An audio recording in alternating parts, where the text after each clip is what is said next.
Bonjour. Aujourd'hui, vous écoutez un épisode un peu spécial.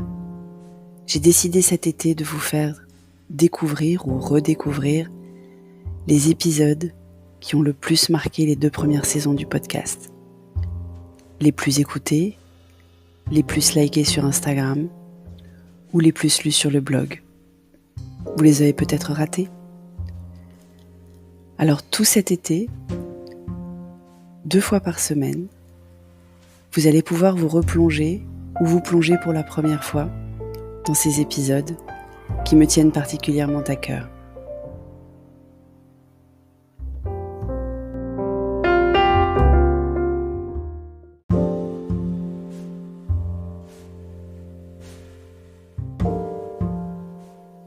Au début de ce podcast, pendant la saison 1, je publiais aussi sur LinkedIn.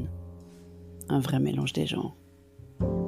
Et mon billet le plus lu sur LinkedIn était forcément un coup de gueule. Et un coup de gueule féministe de surcroît.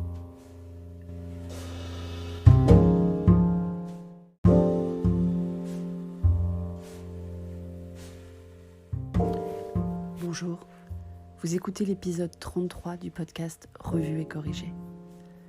Normalement, le week-end, samedi et dimanche, je ne publie qu'un seul épisode, tiré de mon blog personnel. Et la semaine, du lundi au vendredi, 2 épisodes, un le matin, tiré de ma chronique sur LinkedIn, et un le soir de mon blog perso. Mais une fois n'est pas coutume, aujourd'hui, je publie dès ce matin un article publié sur mon LinkedIn, ce dimanche 5 avril, qui s'intitule « Ils m'ont gâché mon dimanche ». J'aurais dû m'en douter que l'épisode 13 de ma chronique du confinement professionnel serait sur un sujet qui m'énerve. Et une fois n'est pas coutume, je publie un dimanche sur LinkedIn. Je sais, je ne suis pas les excellents conseils de Bruno Friedlansky, qui maîtrise LinkedIn comme personne et a en plus la gentillesse de partager son savoir avec nous, dans un livre, mais aussi dans des webinaires tous les jours à 14h jusqu'au 17 avril. Le lien pour les inscriptions est sur mon billet. Je n'ai pas de ligne éditoriale claire, limpide sur un seul sujet. Ça n'est pas à cause du confinement. C'est à cause de mon cerveau qui butine, se nourrit de tout, digresse, s'intéresse à trop de choses pour se contenter d'un seul sujet. Et un peu aussi de ma difficulté à choisir lequel je préfère. J'ai toujours été slasheuse, même quand je ne le savais pas encore en fait. Je reviens sur un des sujets qui occupe la twittosphère aujourd'hui et pas que, la fameuse une du Parisien, que j'ai mis en grand dans mon billet au cas où vous auriez décidé de faire un dimanche sans mon smartphone et l'auriez raté. Cette une, je vous la décris à l'oral. Elle met en avant 4 personnes, Jean Jouzel, climatologue, Thierry Breton, commissaire européen, Yascha Mounk, politologue, Axel Kahn, médecin généticien. 3 de ces 4 hommes blancs ont les cheveux blancs aussi. Ma première réaction a forcément été sur le fait qu'il manquait les femmes. Mais en fait, il manque à cette photo bien plus que cela.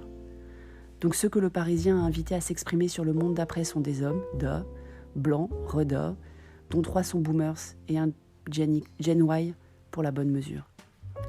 Pendant que les soignants, policiers et militaires sont au front, et que le monde de maintenant ne tient qu'au fil des petits salaires, des postiers, des livreurs, des caissiers, des artisans boulangers, des agriculteurs, des agents de sécurité, des conducteurs routiers, des techniciens de réseau des sociétés d'énergie ou de télécom, le Parisien compile les avis d'intellectuels qui ne font sans doute même pas leur course eux-mêmes, ni avant, ni maintenant, ni après.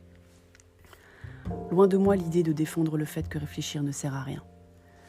Ce serait me tirer dans le pied et c'est à peu près la seule chose que je sache faire. Mais j'aurais trouvé plus intéressant, et sans aucun doute plus représentatif, d'interroger aussi ceux et celles dont la vie a été bouleversée par le Covid-19. Comment un professeur des écoles imagine intégrer à son lien avec les parents plus d'outils digitaux découverts pendant le confinement. Comment une infirmière imagine les changements effectués dans l'urgence de la situation à intégrer à son service même après. Comment un restaurateur a réinventé sa carte et sa relation avec ses clients habitués et envisage de pérenniser certaines habitudes. Comment un manager de proximité col blanc a mis en place du management par objectif et supprimé la moitié des réunions pour laisser son équipe alterner télétravail et école à la maison et compte bien ne jamais revenir en arrière. Peut-être en fait que le Parisien a fait tout cela dans les pages 2 à 5 que sa une nous exhorte à lire. Peut-être qu'il y a plein d'encadrés passionnants et que je leur fais un procès d'intention. Je ne peux pas le savoir. En effet, je ne lirai pas. Parce qu'une telle erreur de communication de la part d'un des quotidiens les plus lus de France est choquante, arrogante, blessante. Méchante même, si elle n'était pas aussi ridicule en fait. Il y a de nombreux médias, traditionnels ou plus récents, qui s'intéressent au monde d'après. avec des angles plus ou moins heureux, des avis plus ou moins informés, des interviews plus ou moins variées.